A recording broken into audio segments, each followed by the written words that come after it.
परम पूजनीय श्री माताजी निर्मला देवी द्वारा बालकों का संवर्धन और उनकी शिक्षा, इस विषय पर बहुत सारा उपदेश और सूचनाएं दी गई है। सहयोग में बालकों का संवर्धन तथा उनकी शिक्षा, इस विषय पर उपदेश श्री माताजी के भाषणों से, इंग्लिश भाषणों से, कुछ हिंदी भाषणों से लिए गए हैं। उनका यह अंतर्भाव यहाँ किया गया है। श्री माताजी के भाषणों में जिस मुद्दे पर श्री माताजी ने अपने विचार व्यक्त किए हैं, उस विषयों के अनुसार उनका वर्गीकरण किया है, जैसे कि अनुशासन, मातृत्व, शारीरिक रक्षा, बाल संवर्धन और बाल शिक्षा। इन विषयों पर श्री माताजी ने जिन बातों का प्रतिपादन किया है, उनका मूल स्तोत्र क्या है, इसका संदर्भ देना यही हमारा उद्देश्य है। श्री माताजी का बच्चों के लिए प्रेम, उनकी अभिभावकों के लिए क्षमा और धैर्य तथा उनकी मानवता के लिए अनुकंपा और कृपा वर्तमान तथा भविष्यकालीन पीढ़ियों के लिए एक आदर्श उदाहरण रहेगा। बालक श्री गणेश जी का प्रतिबिंब। 2002 श्री गणेश पूजा कबेला में श्री माताजी कहती है, बालक में श्री गणेश जी अत्यंत स्पष्ट रूप से विराजमान प्रकाशमान होते हैं। हमने बच्चों से इतना सारा सीखना चाहिए कि वे कितने अबोध निश्चल है, वे कितने सीधे साधे हैं। बच्चे अति उदार होते हैं। बच्चे ऐसे होते हैं कि उनके पास होने वाली हर चीज़ सब कुछ दे डालते हैं। वस्तुओं का स्वामित्व उनकी समझ में नहीं आता। जरा कल्पना कीजिए, अगर किसी को कोई चीज़ पसंद आती है तो बच्चा कहता है ठीक है ले लो। आप जानते हैं, अगर किसी व्यक्ति को कोई चीज़ पसंद है तो बच्चे उस चीज़ को उस व्यक्ति के लिए रख देंगे। बच्चे बहुत अद्भुत लोग होते हैं और हमें बच्चों से बहुत सारा सीखना है। उनके मुस्कुराते चेहरे और उनके आनंद से हमें सीखना चाहिए कि आचरण कैसे करना चाहिए, क्योंकि उनमें श्री गणेश जी स्पष्ट रूप से विराजमान होते हैं। 1989 श्री गणेश पूजा में श्री माताजी कहते हैं, जब आप बच्चों को देखते हैं तो आपके अंदर आनंद आता है। तो यह तत्व अबोधिकता सबसे अधिक प्रसन्नता देने वाला है। बच्चों को देखना, उनके साथ खेलना, उनके सहवास का आनंद लेना, यह मनुष्यों को सबसे अधिक आनंद देने वाला तत्व है, क्योंकि उसमें बालक की मधुरता है। श्री माताजी कहते हैं कि यह सत्य है कि जब आप किसी बच्चे को देखते हैं तो आपके अंदर आनंद ही आता है। तत्काल आपका चेहरा अलग सा दिखता है, बदल जाता है। मैंने आपको बताया है कि मैंने एक मगरमच्छ माँ को उसके अंडे तोड़ते हुए देखा है। किसी फिल्म में उन्होंने यह दिखाया। उस समय आपने उस मगरमच्छ की आंखें देखनी चाहिए थी। कितने ध्यान से वह अंडों को तोड़ रही थी। उसकी आंखें इतनी सुंदर थी, उसकी आंखों में से कितना प्यार उमड़ रहा था। विश्वास ही नहीं कर सकते कि ये उसी मगरमच्छ की आंखों में से वह हौले हौले अपने मुंह से अंडे तोड़ रही थी और उसमें से छोटे छोटे पिल्ले बाहर आ रहे थे। बाद में वह उन पिल्लों को किनारे पर ले आती है और पूरे समय तक अपने मुंह में ही उनको साफ करती है। इतने सलीके से आप देखिए कि एक स्नान ग्रह की तरह वह अपने मुंह का उपयोग करती है। 1988 सायंकालीन कार्यक्रम शूडी कैंप। हमने बच्चों से बहुत सीखना है। वे केवल स्वतः सिद्ध ही नहीं है, पर अत्यधिक आत्मविश्वास पूर्ण भी होते हैं, और वह तरीका भी व्याकुल कि हम सब में इनके साथ मिलना, एक हो जाना चाहिए। उन्होंने आश्चर्यचकित होने का, अभिनय करने का इतना सुंदर प्रयास किया और वह सफल हो इसलिए अपना सर्वोत्तम सामर्थ्य लगा दिया। मैं सच में नहीं जानती कि उनकी बच्चों जैसी भाषा में उनके प्रति मेरे आभार मैं कैसे प्रकट करूं। यह ऐसा युग है कि जिसमें उच्च गुणों वाले बालकों का जन्म होने वाला है, और हम सबको यह समझना है कि इस धरती पर जन्म लेने वाले इन महान लोगों के संबंध में हमें पूर्ण आकलन और बोध अनुभूति होनी ही है, और यह कि हम ही वे लोग हैं जिनकी विश्वस्तता में बच्चे हैं। विश्वस्त सदस्यों के समान हमें उनका परिपालन करना है और उन्हें उचित मार्गदर्शन करना है। हमारे अपने जीवन भी ऐसे ही होने चाहिए कि बच्चों को समझना चाहिए जिसमें हमारा जन्म हुआ है वह एक अलग ही प्रकार का परिवार है। हमारे माता पिता भी अलग ही प्रकार के हैं और हम अत्यंत धार्मिक क्षेत्र में हैं। 1989 श्री गणेश पूजा, उसमें श्री माता जी कहती है, देखिए और गौर से निरीक्षण कीजिए कि बच्चे कैसे होते हैं। अगर आपके अंदर श्री गणेश जी है तो आप बालक बन जाते हैं। आप में बच्चे जैसे अबोधिकता आती है। आप किसी पर क्रोध नहीं करते या दिखाते, पर आप बच्चे जैसे बन जाते हैं। बच्चा जो प्यारा मीठा है, जो हमेशा आपका मनोरंजन ही करने की कोशिश करता है, पूरे समय मीठी बातें बोलने की कोशिश करता है, हमेशा आपको सुख आनंद देने में ही लगे रहता है, ऐसी कोशिश करता है। और इसी प्रकार से आप आनंद का उगम स्थान, सुख का जन्म स्थान तथा परिपूर्ण सिद्धता का मूल स्रोत बनते हैं। सदैव हास्य तथा आनंद से झलकते हैं। जरा देखिए, गौर कीजिए कि बच्चे आपका मन कैसे बहलाते हैं। अपने चुटकुले नन्हे हाथ लेकर इधर गिधर घूमते रहते हैं। वे कैसे आनंद देते हैं, सुंदरता को प्रत्यक्ष कृत्यों में लाते हैं। वे सही बात कैसी जानते हैं। जो बालक एक साक्षात्कारी आत्मा है वह आयु में बड़े व्यक्ति से अधिक संवेदनशील, बुद्धिमान, मनस्वी होता है। मैंने यह देखा है। बच्चों का साथ कितना दूरी तक देना है यह जानना मुश्किल है। बालक में श्री गणेश जी का पहला लक्षण है सुज्ञता, विवेक है। अगर बच्चा सुजान नहीं है, अगर वह परेशान करने वाला है, अगर वह नहीं जानता कि किस प्रकार आचरण करना है, तो श्री गणेश जी पर उसका आक्रमण हो रहा है, यही दिखता है।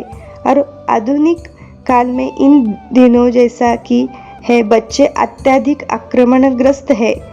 अबोधिकता पर आक्रमण हो रहा है और बच्चों के साथ कहाँ तक जाना है, कितनी दूरी तक नहीं जाना, इन दोनों में सूक्ष्म तरल रेखा खींचना लोगों के लिए बहुत मुश्किल है।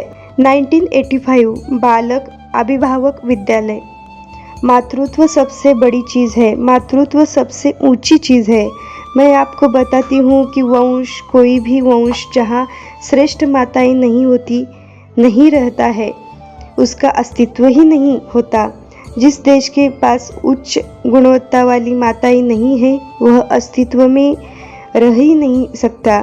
इसमें कोई शंका नहीं कि उस देश का नाश ही होगा। माताओं को तो केवल उनके बच्चे ही नहीं तो पूरी जाति, वंश का, पूर्ण राष्ट्र का जतन, प्रतिपालन कैसा करे, इस पर ध्यान रखना है। यह बहुत ही महत्वपूर्ण बात है।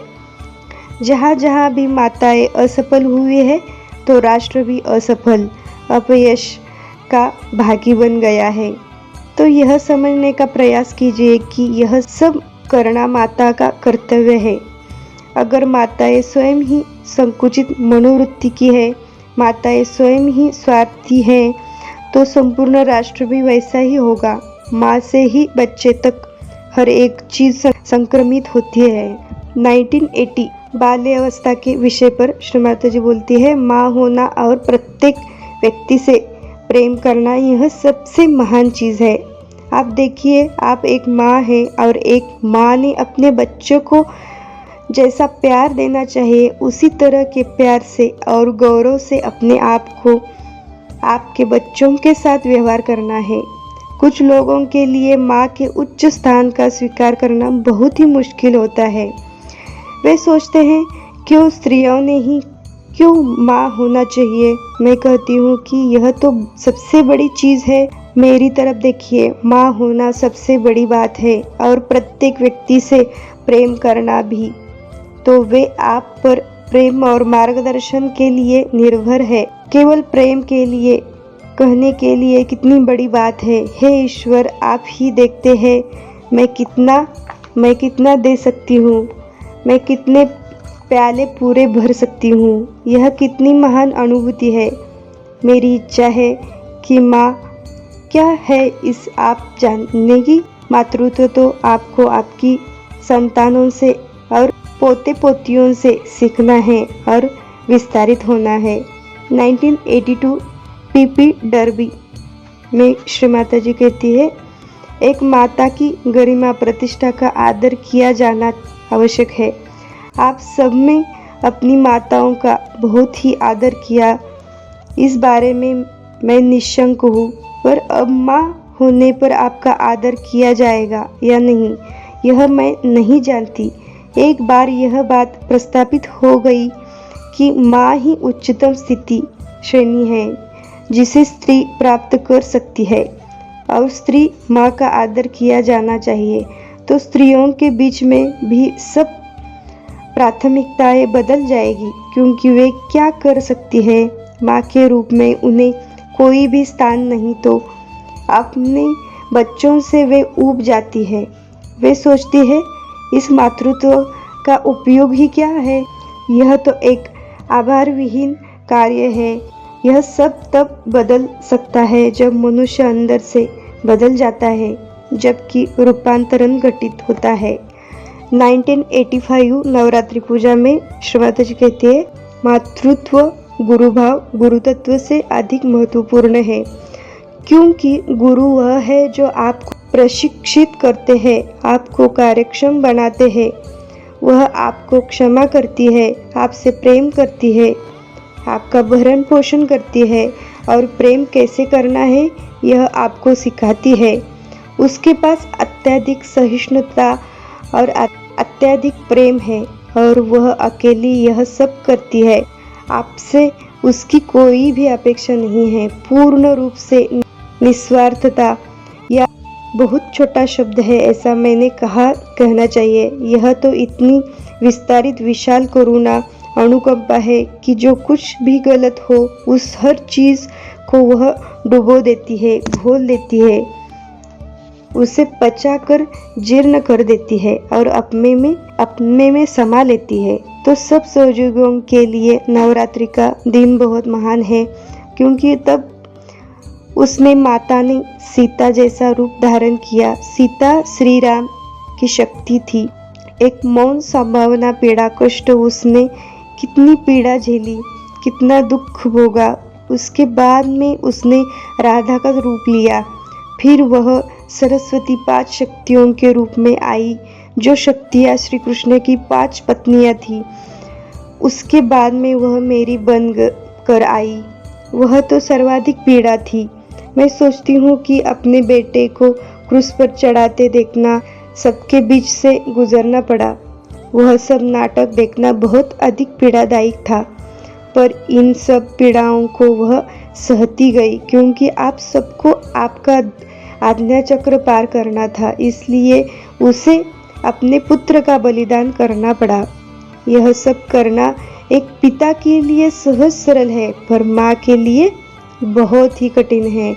अब आप सब माताएं हैं, आप में से बहुत कुछ तो आप जानेंगी कि अपना बच्चा होना क्या होता है और तब कैसे लगता है। 1982 पीपी डर्बी पूजा में कहती है श्री माता जी, हम माताएं हैं और हमें अपने मातृत्व पर गर्व करना चाहिए। मातृत्व यह सर्वोच्च वस्तु है जिसे स्त्री प्राप्त कर सकती है। मेरे कहने का मतलब है कि मैंने उसे प्राप्त कर लिया है, क्योंकि मैं तो हजारों बच्चों की माँ हूँ और मुझे लगता है कि किसी स्त्री के लिए वाली यह सबसे बड़ी बात है कि वह माता होती है। वत्सल माँ बच्चे के बीच होने वाली प्रेम की अनुभूति, ये वही चैतन्य लहरी है जो आप माँ मांग रहे हैं। यह चैतन्य स्पंदन और कुछ नहीं है, ये तो श्री गणेश जी का तत्व है। श्री गणेश जी ओंकार है, और जब यह अनुभूति होती है तो वह क्या है, जैसा कि मैंने बताया, वह अनुभूति अर्थात वत्सल भाव है। वह माँ और बच्चे के बीच में जो प्यार होता है उसका बोध है। यह भाव अनुभूति वही है जो माँ बच्चे के बीच में होती है। उन दोनों के बीच होने वाला अंतर ही चैतन्य लहरें है, और उसी की संवेदना बोध होना है कि यह अभी भी एक बच्चा है और वह माँ भी है, और वह माँ अपने बच्चे का परिपालन कर रही है। वह उस बच्चे को सारी शक्तियाँ देती है, उसका संवर्धन करती है, उससे प्रेम करती है और उसकी सीमाओं को समझती है और इन सब चीज़ों की देखभाल करती है। बच्चे की सारी मधुरता, सारी शून्यता, इन सब का गुण ग्रहण प्रशंसा होनी चाहिए। यही चैतन्य लहरें है। अगर आप इसका सूक्ष्म पक्ष देखेंगे तो यह मेरा बच्चा नहीं है, होना भी नहीं चाहिए। यह एक सीमित वस्तु नहीं, क्योंकि यह शाश्वत है, सर्वत्र है, इसलिए आप इसे सीमित नहीं कर सकते। 1980 बाल्यावस्था के विषय पर श्रीमाता जी बोलती है, अपने बच्चों से प्यार करना और उनकी रक्षा करना आनंददायी है। जब देने की बात आती है तो जो कुछ देना है वह पूरे हृदय से दीजिए। देने में जो प्यार होता है उसकी अनुभूति लीजिए और आपको इतना आनंद सुख होगा, क्योंकि आपको अपने लिए ही विशालता का अनुभव होता है। जैसे कि एक महासागर जो बहुत सारे बदल देता है और फिर इन नदियों को अपने अंदर प्राप्त करता है और पुनः उनको बादल बनाता है। यह तो सुंदरता का प्रारंभ होने पर सुंदरता का ही सुंदर परिवर्तन होना, इस प्रकार का एक चक्र है। यह कितना सुंदर है और यही वह चीज़ है जो बनाने का हमें प्रयास करना चाहिए। चक्र का अंश जो इतना सुंदर है और आपको अपने को भी खूब आनंद देने वाला है, और जो कुछ है वह सब यह है। और हाथ आश्रय अर्थात रक्षा के लिए जो लोग आपके नीचे काम करते हैं, जो आपके आश्रित है, आपके बच्चे, इन सब लोगों की आपने रक्षा करनी अवश्य है। अपने बच्चों के लिए काम करने में आप आनंद लेते हैं, परंतु बच्चा जैसा है वैसा ही माँ उसका स्वीकार करती है, क्योंकि वह उसका अपना सृजन है। अगर बच्चे में कुछ दोष, विकलता, न्यून है तो उस दोषों को अपना स्वयं का दोष मानकर वह स्वीकार करती है और उसके लिए वह आवश्यक कार्य करती है। वह कड़ी मेहनत करती है, इसलिए त्याग कीजिए, क्योंकि आपको उसमें आनंद आता है। वह करते हुए आपको आनंद आता है। आप अपने बच्चों के लिए काम करने में आनंद लेती है। अगर ऐसा नहीं होता है तो इस संसार का अस्तित्व कभी भी नहीं होता। बच्चे माँ को समझते हैं तो मातृदिन, मदर्स डे पर हमने यह समझाना है कि हम माताएं हैं और माताओं का एक विशेष दायित्व होता है। उन्हें ऐसी स्थिति का स्थान पर रहना है कि उनमें क्रोध उत्पन्न नहीं होना चाहिए, वे उग्र स्वभाव की नहीं होनी चाहिए और निर्दयी भी नहीं होनी चाहिए। अगर उन्हें समझ में आता है कि वे माताएं हैं कि कितनी सारी चीज़ें वे कर सकती है, उनकी जिम्मेदारी ले सकती है, और तो देखिए वह कितना पीड़ा सहन कर सकती है। उसी प्रकार सभी माताएं उनके संबंध में अनेक चीज़ें का भार ले सकती है और बच्चों को उस सब का स्मरण रहता है। हमारी माँ ने हमारे लिए कितना सारा किया, वह कितना सहनशील थी, कितनी दयालु, सौम्य, उसने कैसे हम सबकी देखभाल की, ये सारी बातें उनकी समझ में आती है। 1985 बालक अभिभावक विद्यालय। शेष लोगों से कुछ अधिक उच्च होने के लिए माताएं अभिलाषा आकांक्षा करेगी, तो ये ऐसा देश है जहाँ लोग पहले से ही अहंकार की ओर जाने वाले अहंकाराभिमुख है। जब अन्य समस्याओं के अनेक प्रकार होते हैं सभी कुछ, तो हमने अपने मन को शुद्ध करने का प्रयास करना चाहिए, उसे साफ रखना चाहिए। अधिक ऊंचे सपनों के संबंध में, दूरदृष्टि के संबंध में, उच्चतर वस्तुओं के और अधिक महान लोगों के संबंध में विचार करना चाहिए। ऐसे महान लोगों जो सहयोग में आने के लिए समर्थ है, पात्र है। जिन लोगों की संख्या के बारे में हम सोचते हैं उन्हें हमने सहयोग में लेना चाहिए। उनमें से कितने हमारे पास आते हैं, उनमें से कितने लोगों का हम स्वागत स्वीकार करते हैं, इस संबंध में विचार होने वाले चाहिए।